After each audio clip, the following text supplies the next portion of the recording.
Hi, welcome to the lesson on evaluating internet sources. In today's lesson we will look at the criteria in which we evaluate the web sources by. We will also look at some examples and finally have a little look at the databases and Google Scholar. So before students had access to the internet, we had to rely solely on using libraries. And in that, we were generally guaranteed a certain level of quality.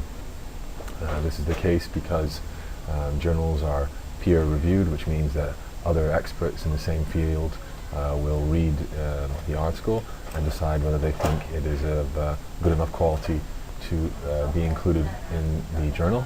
And in a similar way, books and textbooks are edited by a number of experts, and they will go through and decide again whether it should be published or not. Unfortunately, the internet isn't like that, and therefore there are sources which are of questionable quality.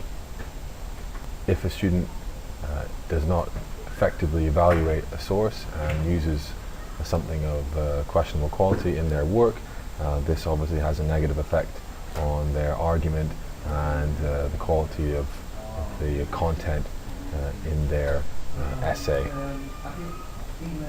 So let's give you a hypothetical situation. You have been given an assignment, let's say in this case 4,000 words, and whatever your specialism is, where would be the first place that you would look? Well, most people, including myself, our first port of call would be Google. There's nothing wrong with that. It's a good place to start, and you'll get sort of a general overview of the area that you're looking into. But there are other ways as well. Some international students might be tempted to find search engines from their home country. In this case, we've got Baidu and UOL.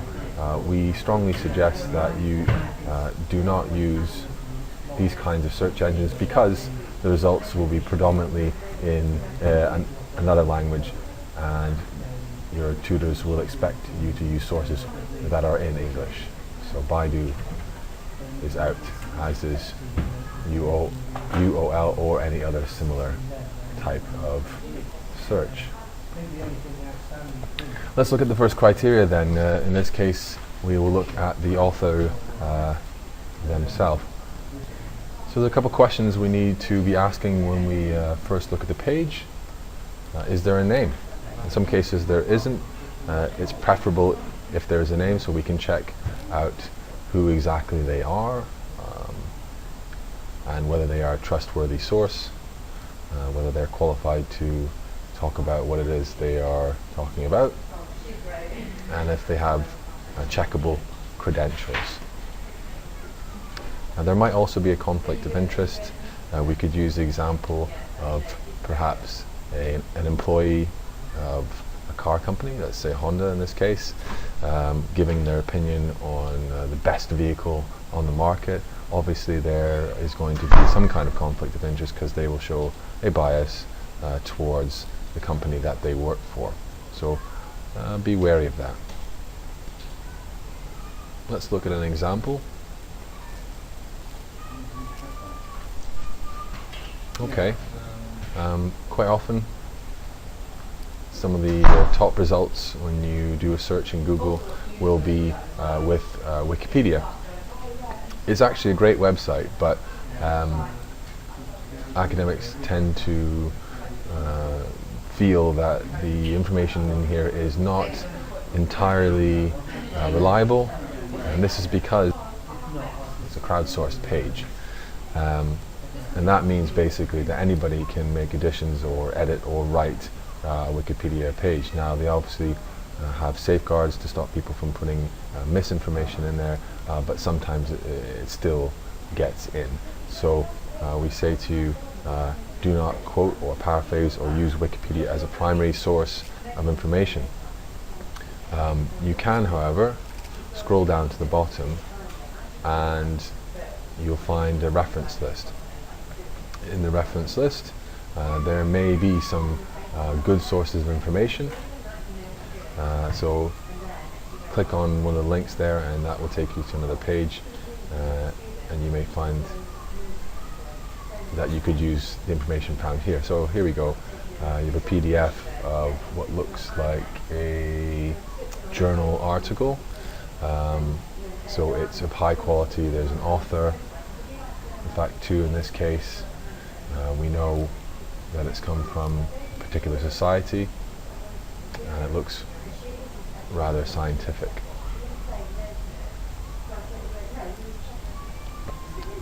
However, we'll come to this in a second. The currency of this particular page or this article is outdated. It's 1986, so we would hope that you'd find sources that are more current. We advise you to keep it within the last decade. Next, you need to think about who's actually paying for the web page.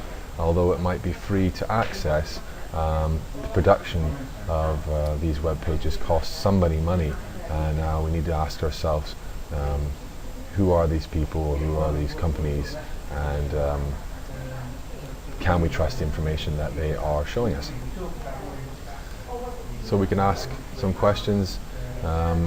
What is the relationship between the sponsor of the web page and the author? Is the sponsor in some way trying to influence the author in what they say? If so, then we need to be wary and possibly reconsider whether we trust the information that is present. In an ideal world, we would try and find a web page that has been sponsored by some kind of neutral institution, perhaps a charity or an organization, an educational institute. These are the kinds of places that we should be able to trust the information that they are presenting. Most people are quite fond of the Olympics, and you would think that that would be a trustworthy place to find information about sports. So let's have a look.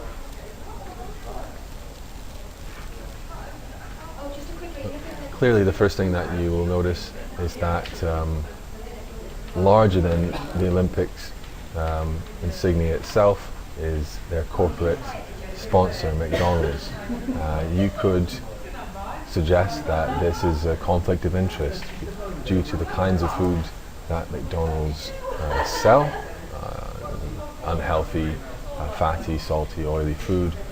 It seems a little curious that they are sponsoring something that is associated with health and vitality. So can we trust information on this web page? Has McDonald's had some kind of influence on this information that the Olympics is presenting? I would say quite possibly. Currency, we're not talking about money, we're talking about time.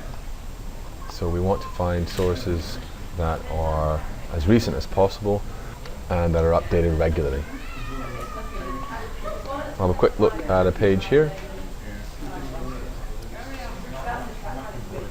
This is Space Jam, a Warner Brothers movie produced in the 90s, and they haven't updated their website since.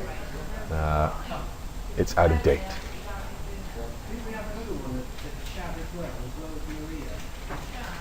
Okay, if the page we're looking at has passed those 3 tests, we need to start looking more closely. In this case, what's actually written on the page. Some questions we need to ask are, is the content of any use to us? Will it help us answer the question? Is it unbiased? Is it of an academic level, or is it more for general consumption? Is it fact-based, or is this what somebody thinks? In that case, it'd be maybe a blog or opinion-based web page. We don't want that.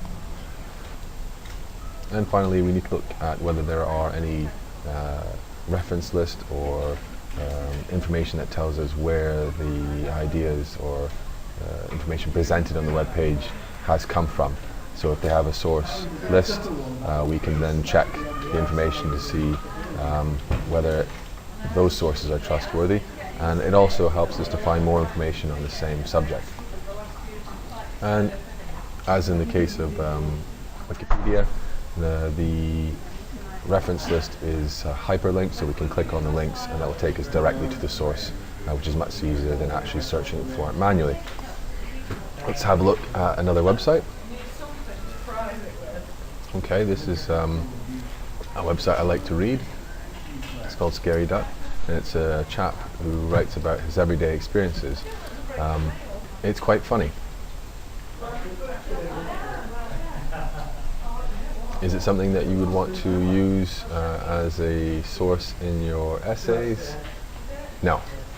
That's because it's just really for fun. It's opinion based and it's not in any way academic. Another aspect we need to look at is who has the web page being designed for, who's the intended audience. So questions we can ask are the same thing I just said. It might be that they are intended to sell something, like McDonald's, or tell us and give us information. They might be trying to teach us something, or it might just be for fun, or trying to force their opinions. It might be something that is, for example, the Facebook. These could be government institutions or educational institutions.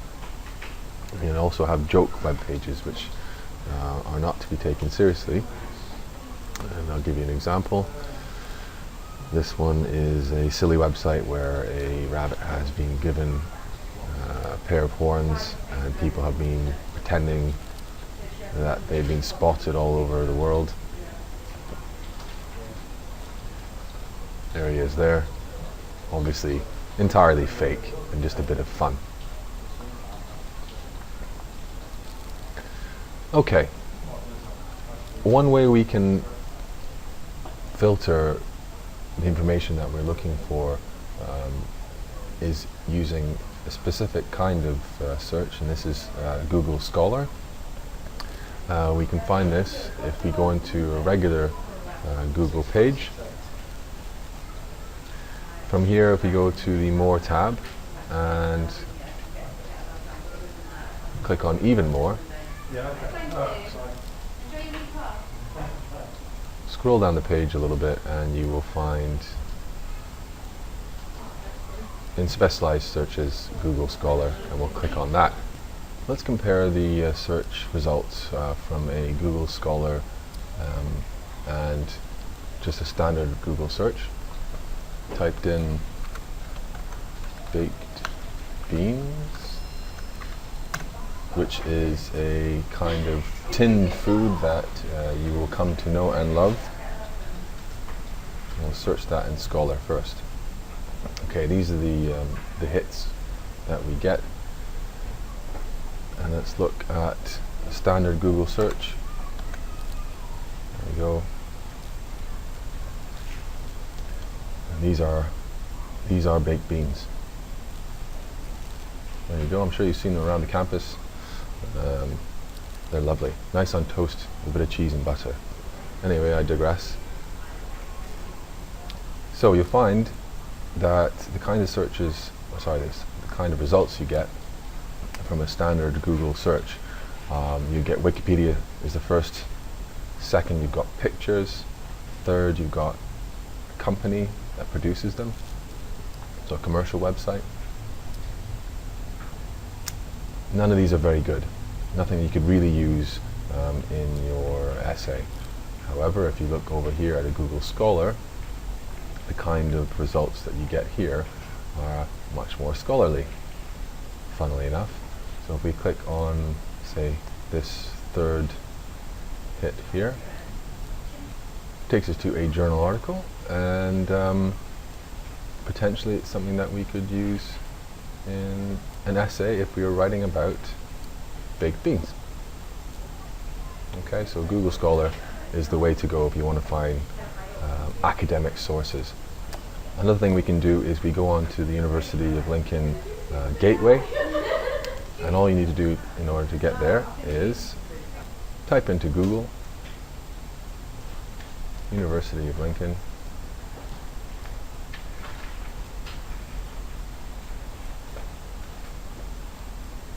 gateway. And that'll take you to this page here, which is the gateway. When you get there, just click on the library page. Click on that. And we can do a search right over here on the right hand side. Baked beans.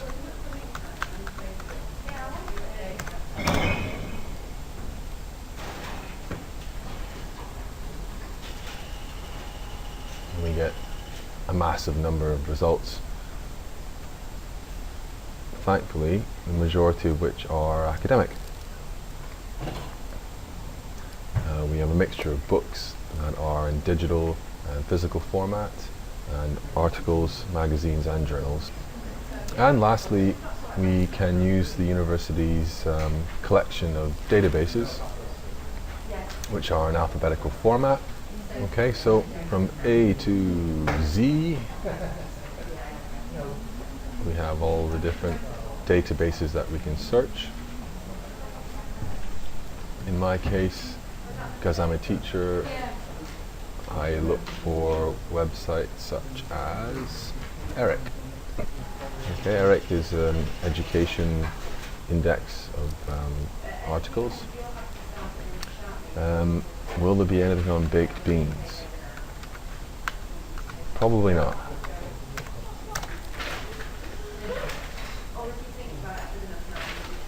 Take it back, there are 7 results. Okay. Anyway, what you need to do is find out from your teacher what kind of databases are best for your particular subject. So if you're involved in architecture, you need to find the kind of databases that would have architecture journals in, or if you're doing business, you need to find particular databases that have information on business. Okay, thanks very much for listening. That's all from me.